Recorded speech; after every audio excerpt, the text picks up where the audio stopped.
Welcome, my friends. I need to blow off some steam. I've been teased too many times today. I'm constantly refreshing Reverb all the time, looking for that next rare model that's hard to find. And with as many guitars as I've documented, it's getting harder and harder to find the next thing to make me excited.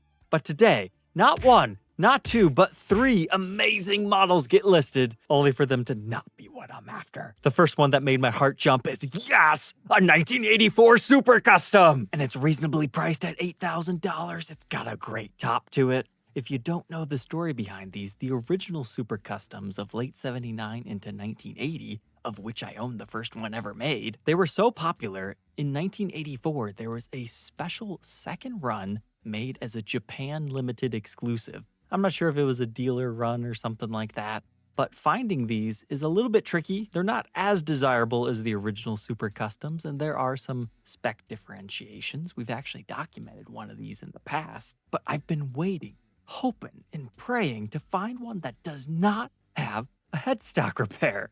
And I was getting sweaty here looking at this thing because it's like, oh, I think I might have found it. It's number 37. Looks halfway decent. It's got some nice figuring. It's custom shop edition decal. It's over in Japan, so it makes sense.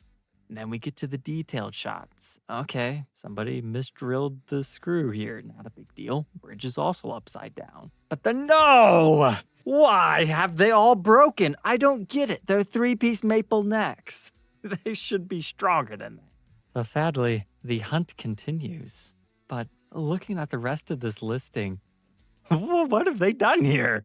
Somebody has scalloped the top frets. Not professionally, mind you. They just maybe took some fine sandpaper and did it by hand. That's pretty crazy. My new theory is there must have been a Journey cover band guy who just bought up like the entirety of this run. And he played the crap out of them. And that's why every single one that shows up has headstock repairs.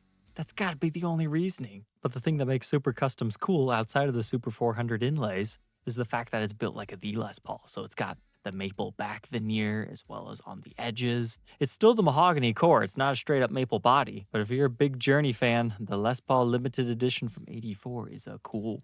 But alas, that's not what I'm after. I've already had a headstock repaired. Next, I'm on eBay. My heart gets racing. A Black Widow. It's a little bit pricey, but let's see what the details are. First photo doesn't really tell us much. Outside of it's a pretty decent flame / almost a little bit of quilt blent in there. It's got the painted over binding. Everything's looking all right on the back. We can see the start of the red stinger back here. Again, looking in nice shape. No obvious headstock crack this time. Here's the face of the headstock. It's got the matching red going on everywhere too. If you're not familiar with the story of the Black Widow, check out the full review and documentation. This was a Sam Ash exclusive guitar, and whenever we talk about widows and tinted clear coats, etc. on the show, the Black Widow is the one that started all of that. On the COAs, they're actually billed as R7s, so they're technically gold tops. In a roundabout way. That's why we don't have the back binding on them, and they're chambered. But continuing through our photos, I went, oh no. This guy owns this guitar and he's using one of these cheap garbage A-frame stands. When we talk about stand rash at the back of a guitar, this is what we're talking about that causes that. So no doubt we'll probably have some burn marks back here unless he distorted in the case the entire time. But let's verify that it actually is a Black Widow. There we go. We got a little spider dude back here. Schaller M6 style tuners and the special edition serial number BW022. They made 25 in total, so this is towards the end of the run. And here's a much better shot of the top. Now I would categorize it more so as a quilt. So I come down here to read it as a description, and he's basically saying he's the original owner and he's been too scared to play it ever since they became collectible. But did you guys catch what I saw in these photos? Because I actually had to message the seller about it just in case. But do you see this by the tuners? Chipped clear coat. Really? On the face of such an important guitar? And then there's this one over here. That almost looks like somebody's touched it up. However, it might just be the clear coat that's chipped and then we're seeing the red layer underneath. So I sent him a photo and highlighted it and I asked him, are those large chips? Or is it just a weird reflection? You know, hoping and praying. I already knew what it was, but just in case, to be sure. And at first he came back, yeah, it's just a reflection. The guitar is flawless. And then he was second guessing himself. He's like, oh man, I'm glad you pointed that out. And about a half hour later, he came back to me with the bad news that, yep, those are chips. So what causes that is typically over-tightened tuners. And once it's chipped, there's really no good way to touch that up. Like, can you? Yes, but it'll probably be noticeable. You pretty much have to refinish the face of the headstock to make it completely perfect again. If it's just lifting and you can see the bubbled lacquer under it, if you're skilled enough, you can seep some really thin super glue to re-secure it, but this one's already too far. And refinishing the face of a Black Widow is a little bit trickier than usual. So unfortunately, I won't be bidding on that particular one because of that reason. However, if you've been in the market for one of these and you don't mind a little bit of wear and tear, I mean, at least this thing's complete with the case and the case candy, so it's got that going for it. But I'll certainly be watching this to see if it ever goes down to 5,000, then I'll give it a home. But then I go back to Reverb, and almost instantaneously, there's another model I've been looking for. I haven't had this many great pop-ups show up in a long time. So here it is, $2,000, right where I want to be, one of the Budweiser Les Pauls. Oddly, it has been signed by Ludacris. I would probably just polish that off, honestly, because I associate this model with a different famous musician, because I could care less about the Budweiser branding, honestly. I don't even like that. I do think the red burst color scheme this guitar has going for it is kind of cool though. But the Budweiser Les Paul was famously used by this guy, Tom Morello. He just took a lighter from Chris Cornell and burnt up all the logos. I think it would be fun to recreate that guitar. But according to his own Instagram page, apparently he just found this thing backstage, left in some sort of a dressing room, so he just took it and modified it. And he's used it on many a thing since. Tom has many iconic modified guitars, but that's one of those ones that it just kind of sticks with you. Here it is in some better lighting situations. But here's the thing, not all sellers actually realize that there's a Tom Morello association with these. So I was actually quite proud of this seller to include all these photos. But I was totally ready to buy this for $2,000 because it even had all the case candy as well as its original sarcophagus. But no, headstock blocked again. What is with them all being broken today? Such playing around with the emotions. It's really quite sad. Now here's the thing. I still think it's a beautiful guitar, probably plays just fine. In fact, now that it's got that, you might as well burn up the top of this one too, because it's not uncommon to find these promo custom shops for like $2,000. I'd still give this home for $1,200, but maybe someone else wants it more than I do. So we'll keep going. We'll document one day. But now a couple of other interesting discoveries. So Jacques listed a very unique ES335. It has a very super ultra dark cherry sunburst to it. It's probably considered heritage cherry, but then it's got a custom made plaque and a Bigsby on it. But do you guys notice there's this long bar? Apparently the Bigsby Vibramate guys have created a solution for people who want to add that to an ES335. Because the way these work is you don't actually drill into the top. It utilizes the initial stop bar's tailpiece holes to secure it into place, and then they hide that utilizing this custom made plaque. But then this particular version has the mounting plate that goes down from there, and then that's where you put the screws for the Bigsby to secure it to the top, and you secure it to the bottom utilizing these plates. So in theory, it doesn't damage the guitar, but let me tell you, 9 times out of 10, you get scuffs from this anyway. But scuffs are better than actual drill holes. So with that not being original, it just comes down to the finish and not having a pick guard, but it looks like this guy polished those frets up quite nicely. That's looking like an ebony fretboard, and you've got some nice figuring on the back. But ouch, that's another one of those stands do not use.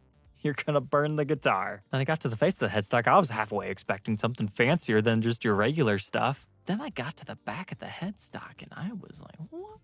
I have never seen this before. Zooming in, it says GC15 1988. My first thought is this like some sort of a fake, but nah, the finish looks good enough. GC would probably have to stand for Guitar Center, and that's the particular number of whatever run this is from 1988. The kicker is, I've never seen this before. So I did some Google searching, and I found another one. This one was number 22. Here you can see it with its regular configuration of a stop bar tailpiece. Gotta be honest, doesn't look as good without the Bigsby. It's just missing something because of the pickguard situation. But sure enough, we can see inside the sound hole, it's labeled GC whatever, matching what we saw on the back of the headstock. And this one too has the GC stamping as well as the year of production. I also found number 26 posted on a Les Paul group. I found a bit more information. Apparently there was 50 in that run. That was just from a different for sale ad, so I don't know if that's really true or not, but that's cool. It's not every day I run into a new limited edition. But down in our description, he says it's got Tim Shaw PAFs. Being an 88, the odds of still having Tim Shaws are very, very extremely low, and I don't think that's a special spec because look right here, that's the large screw. Now, I'm open to being wrong. Maybe they happen to use those, but usually, 99.9% out of the time when you have this giant height adjustment screw, it's because it's the Bill Lawrence HBL HBR set. The early produced ones have these large screws. Later on, they switched to the smaller ones, but late 87 is when those were introduced. This 335 most likely came stock with those. And yes, that's cool enough to document, but not knowing what gremlins might actually be caused by that Bigsby, I decided just to let it go. I'm happy enough just knowing that it exists. But in my search for that guitar, I came across something that was listed over on the Carter Gear Exchange. It was advertised as an ES335 Showcase Edition 1988 olive drab. That is an official run, but they were white with cream binding and stock EMG pickups and black hardware. That existed. This one still has all the black hardware and the EMG, but it's olive drab. And I've gotta say, that looks fantastic, but it is listed as a refinish. But man, whoever did that did a great job. They even saved the original Showcase Edition decal. Zooming in there, I think we can see the original white finish. They must have masked that. I love you, refinish guy, for doing that. That's perfect. Because when you do the blacklight test, that's gonna glow insanely, and then people will be able to see it. And it seems like even the serial number is fairly legible. That one's pretty cool. Here's another one that kind of falls in the teaser category, but I wasn't like, heart pumping, I need this thing. It was listed as a 79 Explorer wine red / cherry. I don't remember that being there when I first saw it, but maybe it was. Generally speaking, when the 70s and early 80s Explorers in this particular configuration pop up, they're in the natural finish. Sometimes you'll find the ebony one, but I don't think I've ever seen wine red / cherry on this particular model outside of the Carina bodied ones. So that's why this was a must click, because it could be a custom order or a small batch run that I haven't ran across yet. But nope, it's got a pretty nasty heel crack there. And for $4,500, that exceeds what I would be willing to pay. But at the same time, you gotta remember, if it is indeed that rare of a color, they can sell for a double premium. So sometimes it could make sense to the very, very right collector guy. But if nothing else, I just thought that was cool to see. I would personally categorize this one wine red, because cherry usually has like a darker stain to it. You can see it reacts with the pores of the wood a bit more. That's how I would personally list it. But it is indeed marked a second, and it's got kind of a weird looking serial number. But that's okay on an Explorer. For whatever reason, a lot of times those things are goofy looking. I've actually purchased from this guy before. He's nice to work with. He worked a deal on a Spotlight once. In my experience, you can talk to him about stuff like that. And one last interesting one from today, it was a 2024 Purple Sparkle Les Paul Custom. There have been so many custom colors lately, it's hard to keep track. I do vaguely remember seeing these by dealers, but what's cool about this is it's got the chrome hardware. And somebody's swapped out our switch tip as well. I just wanted to make sure it wasn't like something super crazy out there. It's just a very silvery purple sparkle, no matching headstock or anything crazy like that. But it is a very nice piece. But I found the stand that he had this on quite fascinating. Like, I like it and hate it at the same time, because the waviness is a bit of an optical illusion. It makes me not trust the stand. But that waviness continues up here. It also kind of reminds me of like a giraffe or something. That could be a cool idea for somebody that makes stands. But all right, troglodytes, that's enough venting for me. I feel better now. I hope you guys enjoyed, and we'll catch you tomorrow on the next one. Take care.